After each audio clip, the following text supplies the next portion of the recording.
Hey guys, welcome to my YouTube channel, or welcome back if you've been here before. My name is Liz and this is Let's Get Lizical, where we do everything card making, and today we're doing a bit of a mini haul. So I got a few things from, I think it was scrapbook.com recently, because Spellbinders was out of it. And I grabbed the adorable Bewitched die from Simon Hurley and the Honeybee, it's called Deckled Edge A2 dies. This is like an alternative option to the one that I've been using, which I think was from Penny Black. This one's a little bit more uniform, a little bit straighter, and I did notice that like the opposite corners are kind of like mirrored, like so like the left and bottom edge are a mirrored image of like the top and right edge, if that makes sense. If you have the dies, you probably know what I mean, and if not, then maybe you should check the dies if you have them and you'll see what I mean.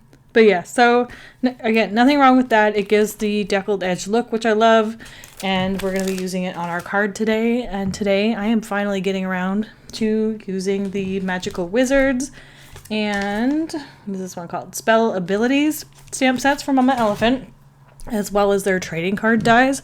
I have been wanting to do this for so long, and I'm finally getting around to it. If you guys been in here for any length of time, you know that I pretty much plan my cards for the year at the beginning of the year. Not that I necessarily have a theme, but I try to plan out different techniques and ideas that I want to do. And once these came out like a couple months ago, I think, I knew I needed to do this specific card. I wasn't sure which image I was going to use. I ended up using the little bunny image. There's a cat, a hamster, and a bunny in the Magical Wizard set. And I wanted him to be like this magical wizard trading card. And I wanted to do it with the holographic sticker paper that I have. This paper is from Temu. I know there's people out there hating on Temu, but for some stuff, it's fine. Like, I wouldn't buy stamps and dies from there just because the quality is not as good. They're copying generally from other crafters, and it's not a good idea. When I was, a baby card maker years ago, I would get things off of Wish and stuff, but I don't do that anymore. I only buy supplies like this, where it's sticker paper, sometimes like scissors and stuff like that, cheap and cheerful items that you could get at like even a dollar store. But I don't, again, get any more dies and stamps and stuff from there. And the ones that I did have, I pretty much don't have anymore. But the sticker paper, again, is fine. You can get this on Amazon, but it's like twice the price on Amazon. So why buy it on Amazon when you can get it at Temu cheaper? I have bought so many packs of these. I kind of like went through them at the beginning of the video. We're going to be using the straight up hollow, like the standard, no pattern on it, but the rest of the ones I have different patterns on them. So there's one with sparkly stars on it, there's one with like a shattered look, there's one with dots, there's one with circles, there's one with snowflakes. Like, I've bought so many of them. I'm good for hollow sticker paper for quite a while. But I thought it would make like a fun, like shiny card, because those special cards you get either in like your Pokemon card packs or whatever, they always come in like a special like holographic look, and sometimes they're sparkly, sometimes they're more like this one. This one, because it was my first card trying this technique, I did it with the straight up hollow. I am going to try it with a sparkly one. I kind of want to do some Christmas ones. I think Christmas trading cards would be fun. And these would be great, like if you had other crafty friends with the same die set, that you could like kind of, trade with them and be like, okay, this time we're doing Christmas trading cards, this time we're doing Halloween ones. Like, I think it would just be really fun, because you can really use any stamp set you have for these cards.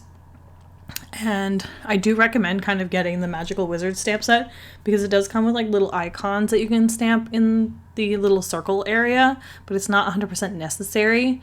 I would just go ahead and use whatever one is relevant, or you can just put like a little heart or something in there if you wanted to. You don't have to put anything in there, to be honest. You could just put another color of cardstock in there. Instead of like the images on here are basically like your types. So there's like a leaf for like an earth type, and there's a water droplet for a water type, and then there's electricity and psychic and whatever. So like if you're familiar with Pokemon cards or have children or nephews or grandchildren that are, they'll probably be able to tell you what all of these symbols mean. There's a few that I probably don't know, but like generally I can pretty much tell what the images are.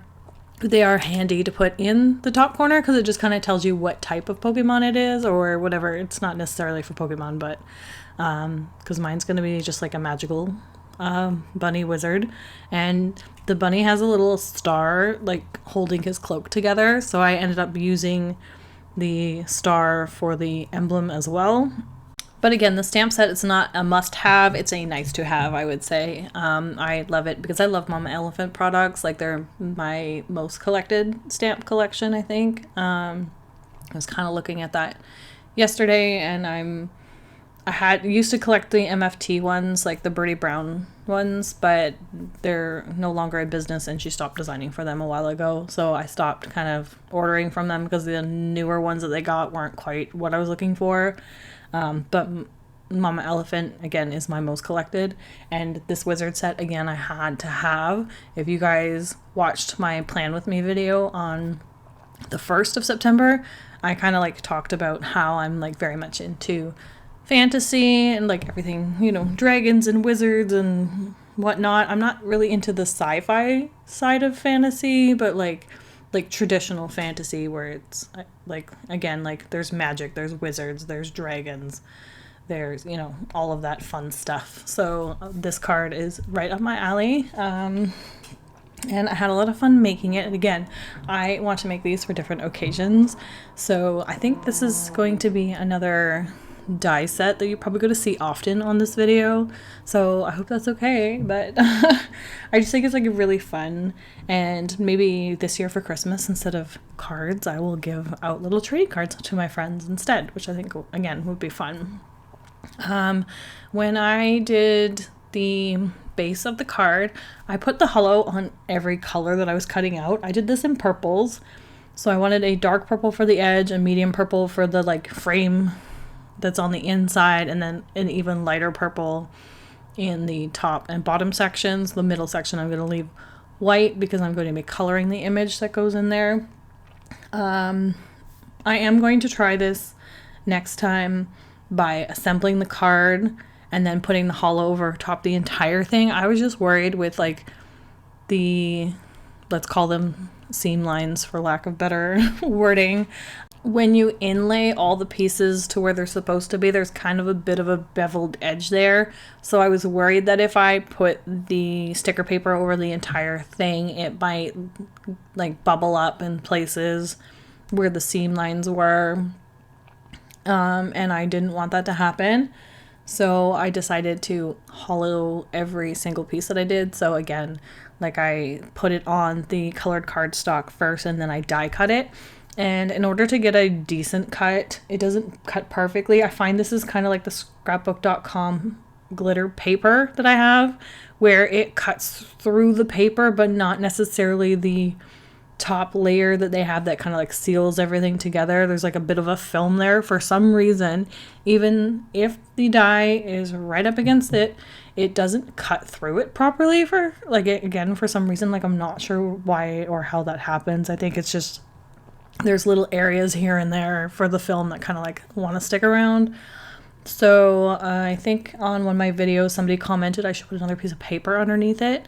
So I do try that the second time around. I thought it was going to cut a little bit nicer the first time I did I think it was the middle purple color, and it didn't quite work out, so I had to cut it again.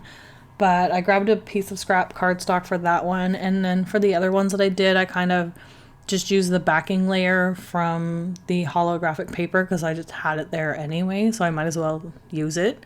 And it cut a bit better. Again, in some areas it still wanted to stick in there, so I just used an X-Acto knife just to like gently separate the die cut pieces that I needed out, and that worked fine. For this one and the smaller ones that I'm going to do, because I'm pre-cutting it and then hollowing it, I'm going to just like lay the sticker paper on top and cut around it afterwards. Like I'm not gonna like try to put it back in the die or anything. And that seemed to work fairly well. It's not as good on the rounded corners, but it still worked. But again, next time I do this, I am going to try it with a full hollow sheet on the top layer. And even if I have to maybe go in between on those quote unquote seams with an X-Acto knife, like very lightly after it's assembled, just to like kind of let it sit a little bit closer. Like I could always use a bone folder to like gently press it into that seam a little bit, if that makes sense. I don't know. If it doesn't, maybe I'll try it on my next card, and I'll do a video for it to show you what I mean. But I might test it off screen first. Normally I'd never do sample cards.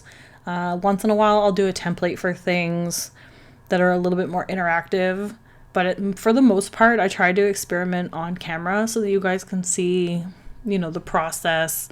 And if it doesn't work, it's like not something that's unique to you, right? Like you can feel like it's like we're all in this together kind of thing. We're just figuring it out. Like I feel like a lot of YouTubers sometimes will make sample cards off screen and then they'll do it perfectly on screen, but like they don't show the process of that sample card.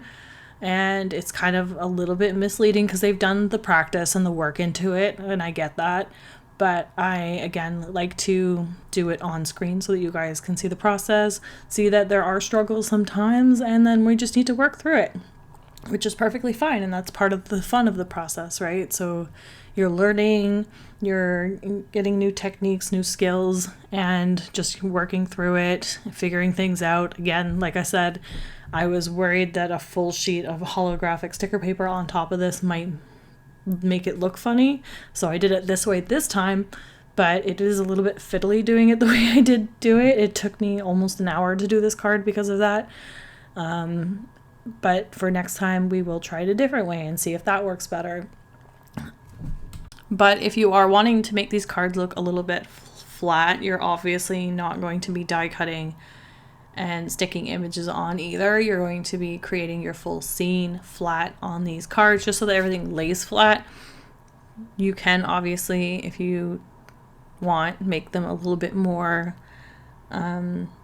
dimensional and do it that way, but then you're gonna have to add like the sticker paper to the background and then the sticker paper to the image as well. And if you have the dies, that's fine, it'll work great. I have a scan and cut. I'm not sure how the scan and cut would do with this. It should do fine.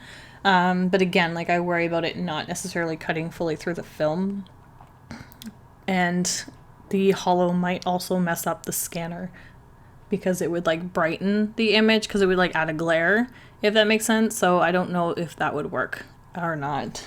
I would have to put it through my scanner to see, but I doubt that it would work well.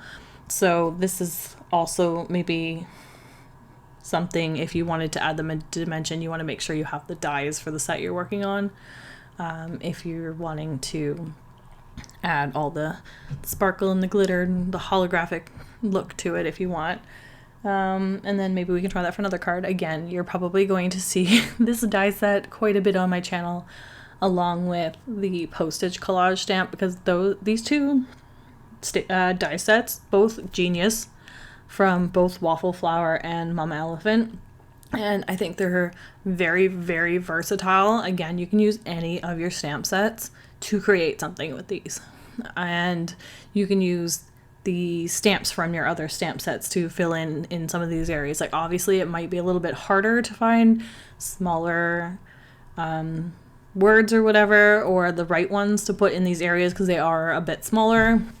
But you can also try printing your own sentiments out on paper and doing it that way, which is something else I might try, we'll see. And then like if you print it out on a piece of paper, you can just die cut the section that you need, like that bottom light purple section where it says, what does it say? It says, wishing you an enchanting day filled with magic and joy. Like I could print that out on a printer and like die cut just that area after, or something similar, you know, not that obviously because I have the stamp, but you know, making your own wording up to fit in that area and then die cutting it after would be a great idea as well. But yeah, so I had a lot of fun working with this. I'm very excited to do more. Again, I would love to do some like Christmassy ones, and even the Halloween ones I think would be great. Like you do them with the black outer layer, the orange or like green or purple for the inner frame, and then create some kind of scene in the image, and then come up with either your own sayings or from your stamp sets that would fit in these areas. And yeah, I think it would be a lot of fun to do. So stay tuned for more trading cards. I might even just do straight up just the trading cards. This one's going on the front of a card. I'm using the second deckled frame in from like the largest one. And I'm just cutting it in the dark blue because I did the wizard outfit in like a darker blue. So I just wanted something plain in the background for this to sit on and fill up the card space a little bit. I might even add a couple of sequins around the edge of the trading card after to just like give it a little bit extra and just decorate it a little bit more. But this card is straight up like good to go as is. I'm just going to add some foam tape on the back of the card to prop it up. And that is our card for today. So thanks again for joining me for today, guys. If you like this video, please give it a thumbs up, comment down below, and let me know your thoughts. Do you guys have this die? Have you done the trading cards yet? And if so, what did you do with it? Let me know down in the comments. And if you're not already subscribed to my channel, please subscribe to my channel because I'd love to have you here. And until next time, thanks guys. Bye.